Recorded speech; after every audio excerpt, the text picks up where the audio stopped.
This takes a lot more preparation. This is from the blanket of hell.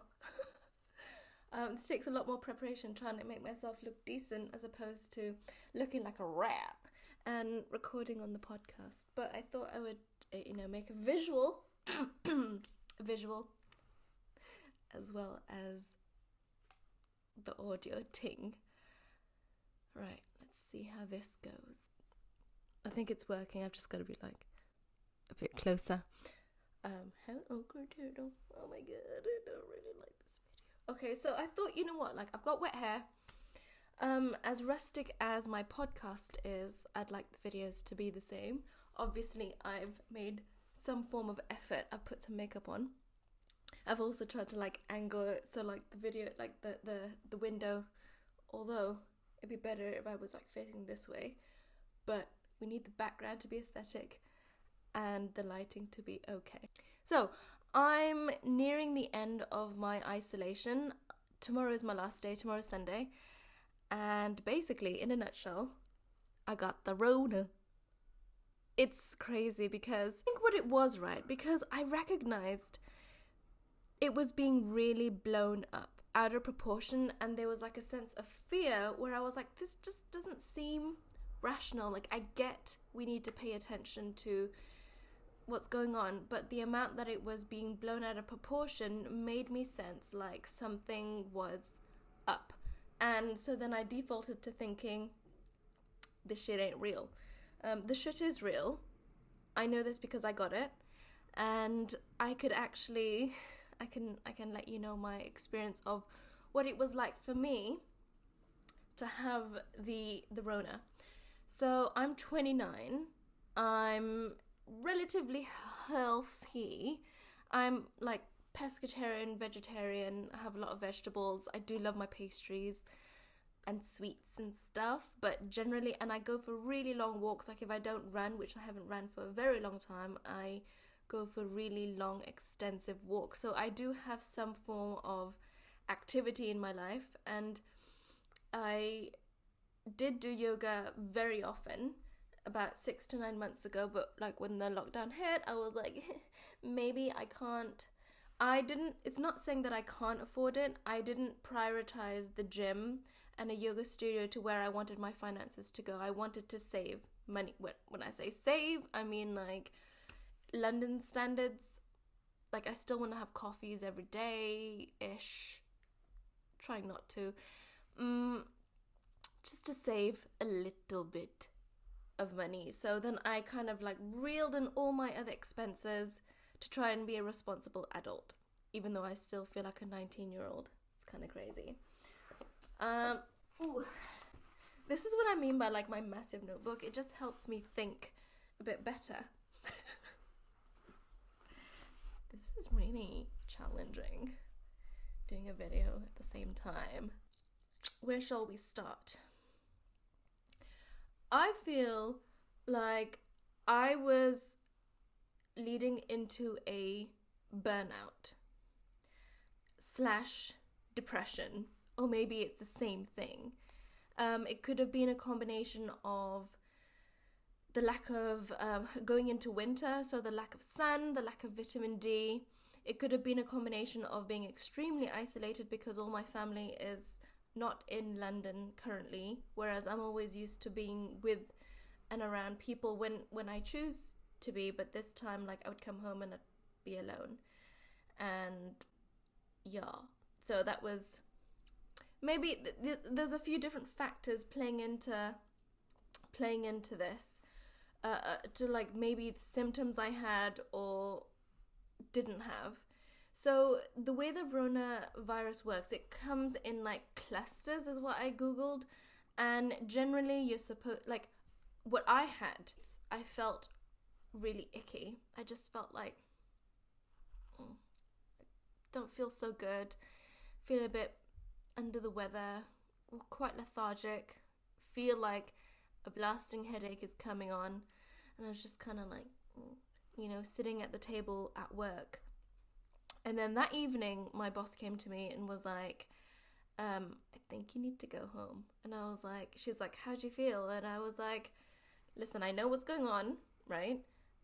And now you might think I have it. To be honest, I was partly quite happy that she was sending me home an hour early. I was like, I should play this up a bit. But I was actually genuinely not feeling good. And she was like, I just think it's best if you go home. And I was like, okay, let me go home. So I got my stuff and I was just feeling like, ugh, you know, I don't even know how to describe it. Just like a wet rag. And so I then, oh no, I need to charge my laptop. I don't have time for this. I'm just going to try and pull through. So I went home, rested that night, and the next morning I just stayed home and I was like, okay, I'm going to start to try and feel better. I was feeling like really achy and just like, bleh.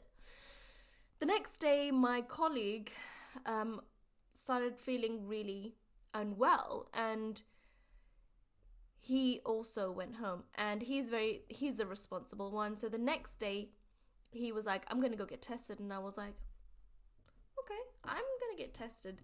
And I initially ordered a self-test, and I know that you have to like stick it all the way down your throat, and it was giving me, and like it was making me anxious, and I was like, I'm going to probably try and avoid this if I have to do it myself. I'm not sure I'm capable of sticking a Q-tip all the way down my nose to tickle my tonsils in the back of my throat. And just,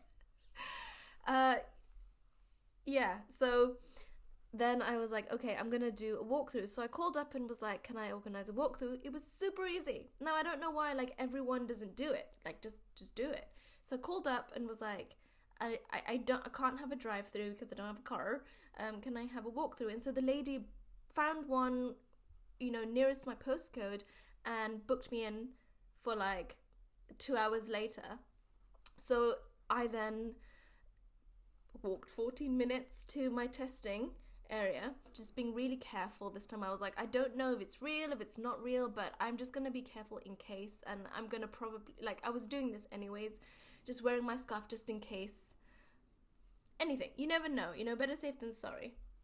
And so I walked to this car park, like I walked through the car park, right? And somehow, like, even with masks, I could tell there was plenty of cute boys. And one of them had like an earring. And so I felt really nervous, and I like walked up to them and I was like, I think I'm here to get tested. He was like, cool, okay, sit down. And so me and these other girls were sitting. He's like, all right, everyone, I'm going to talk you how to do this. And so we basically took it out and did the back of our throat, and then with the same Q-tip, stuck it in my nose, but like an inch, not like all the way down. So I was like, okay, this isn't too bad. So then that was that really. And then 6 a.m. the next day, I got the test results saying that I was positive. So it was like an NHS tracing message that says, hey, you're positive. Please stay at home for the next 10 days. So I did. And the way my symptoms manifested itself was that, up until then, it was like about a week before I had started feeling, so maybe I had this thing longer than anticipated, but it manifested itself in a way that I thought was a burnout, and maybe it was a combination of a burnout and Rona things together. My eye was twitching viciously. That shit ain't cute. So my eye was twitching viciously. So my eye, about a week before, was twitching constantly, and it was just like, I'd never had this thing before, and my eye was constantly twitching, and I was like, I think I'm just really stressed right now. And I was like, my back just kept like cracking and like really aching, and I thought it's because I'd stopped doing yoga for the past 6 to 9 months. It's probably a combination of those things. And anyways, so within those days, I would say about 3 days, in the first few days, the worst part for me was the lower back pain. The lower back pain I'd never had in my entire life. It was so painful. I was on 2 painkillers 4 times a day. I was just like, I need relief. I need to sleep. And I wasn't sleeping for the past 3 days. I wasn't sleeping. I was tossing and turning and tossing and turning and tossing and turning. And I'd been doing that for the past week as well, which was why I felt like I was having a burnout. But in a combination of not sleeping, my eye twitching, my back was killing me. Then also I had this thing where like I'd just be walking from point A to point B, nothing drastic, and I'd be like just like really breathing, and I was like, shit, you are so unfit, girl. Sis, you be unfit. I was like, this is embarrassing. What else I had this kind of like, it wasn't painful, it was just like felt like a burn. And I also sneezed like 6 times in one day, coughed twice, and I never had a temperature. Throughout this whole process, I never had a temperature. So for me, the whole like temperature gauging, and my colleague didn't have a temperature, and there's been since 4 other people in my work who've tested positive, and none of them have had temperatures. So I don't know how accurate this temperature thing is. Maybe it's age, maybe, I don't know, but none of us really had temperatures. And so yeah, I had the lower back pain, I had the breathing thing, headaches, insane. Just like, imagine your brain is being crushed by like metal, and you're just like, ugh. This is cute, isn't it? So this is why I podcast and don't record it, but whatever. And yeah, so like my head was killing me. It was so painful. So that helped, the fact that I took these painkillers.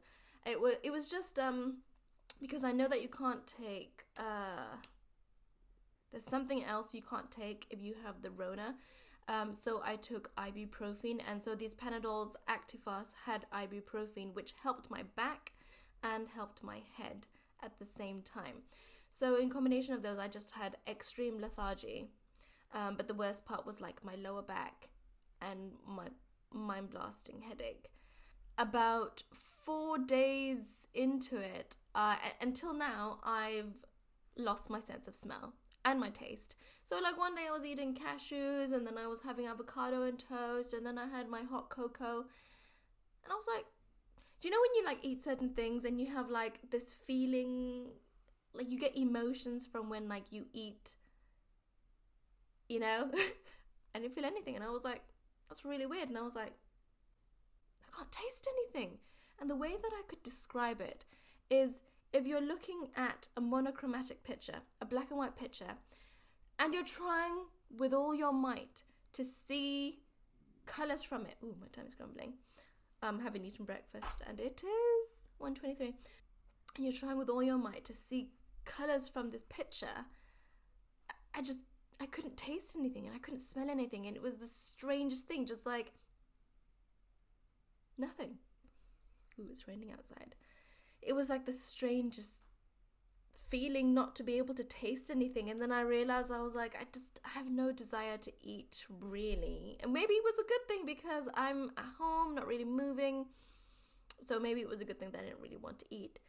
And so then I was like, okay, so I'm having these symptoms. How can I cope? So the first thing I did was for my back, I stocked up on ibuprofen just to make sure that I had those on hand even when I needed it, because I don't want to be in pain, and I'm not really one to take medicine or like to take pills all the time. I had ordered this sleep remedy, and it was by Bach. I'll put everything in the show notes of all the different brands that I used. So the Bach was to help me sleep, and it's more of a homeopathic remedy. So it was around 10 p.m. that I would put myself to bed, and I put 4 drops on my tongue. And you know what? It helped me sleep. Just that constant tossing and turning and waking up and feeling just like I'm so tired. I was able to get some good sleep. And then for my back, so I had the painkillers, and then I bought these heat pads on my back, and I just put like a pillow underneath my pelvis just to make sure that it was elevated and super supported. And I slept that way for about 3 nights. I was just like, I need to do all the things just to contain this and manage this. So I was rummaging around my bag trying to find like ibuprofen or whatever I could, and I didn't have any at that point, but then I found a tiger balm. So the tiger balm came in handy. So I basically did a yoga by Boho Beautiful that was specifically for lower back pain. On the first day, I did it super slow, and it just helped my back just a little bit. And then I got a tennis ball, and I was just like rolling my back into it because... So a lot has happened. A lot has happened since it's literally about an hour later. The sun's probably gone. I had a long conversation with my sister Eman, and what else was I doing? Yeah, I don't even remember where I left off. My hair's dry now. What was I even saying? So basically, I was taking painkillers, had the sleeping remedy, had heat pads on my back, had the tiger balm that I found in my bag, and massaged that into my back with like a tennis ball also that I put onto my back. And then I was doing yoga twice a day or once a day with Boho Beautiful, which I've continued to do. And I've just been eating. Like, my uncle helped me do a shop and he dropped it off at the door. It's funny, I just felt like a leper at one point, but I was like, okay, I need to keep everyone safe and I need to be distanced and whatever. And so he dropped the 2 bags of groceries at the front door, and it was just filled with tons of vegetables. So in the mornings I would have a green smoothie, because you just want to have all that good stuff, with like a superfood powder. And in my smoothie I had a handful of spinach, little bits of ginger, a stick of celery, 1 apple, 1 banana, some water, and then this superfood. And that was just like my morning thing. And then I don't really feel hungry later on, and I just kind of would eat, like, I had like stir-fried vegetables with like soy sauce. Not that I could taste anything, but I was just like, I need to get the maximum vegetables. And then the other day I had like a roast potato, like tons of roast potato. Oh, it was so delicious. What else was I doing to take care of myself? I've just been reading a lot. This is currently my favorite book. I've talked about this a lot. Oh my god, I love it so much. I feel like my mind is expanding, and I feel like I'm heading in the direction of like doing sustainable studio summer cabins. We'll see how that progresses. What else did I want to talk about?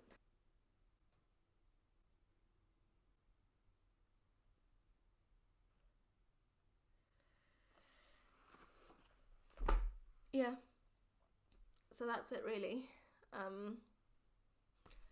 Had the Rona. At the end of the day, right? So there's been a lot of like hysteria and fear about what it is, and I understand if you're someone who has this is what people have always said, there's nothing to be afraid of. It's fine if you're like me, and I'm not like a gym girl.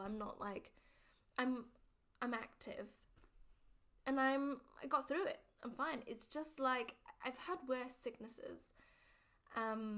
Like, for example, like when I was younger, like vomiting and all that, like I didn't have that. So I'm grateful for that. So, I mean, the pain was bad, but manageable with like painkillers and stuff, but it's nothing really to be afraid of, unless you obviously have like asthma or like other things that you need to be more concerned about and be more careful with. I don't know how to cover my second chin. That's pretty much it. Out of 10, I feel like 7.5 to an 8. Like physically, I feel like that. I could almost be a 9. I could probably just go out running and whatever. Not that I will run, like long walking. I feel fine. And it took me about 2 weeks, I would say. Less than that. More or less, but I guess you want to be like 100%. It tends to be around like 4 p.m. You feel a little bit more, you get more tired and stuff. But I guess I will continue to do my yoga every day, hopefully. And I will continue to eat those good stuff. And I'm really glad about that. I'm very pleased. Bye.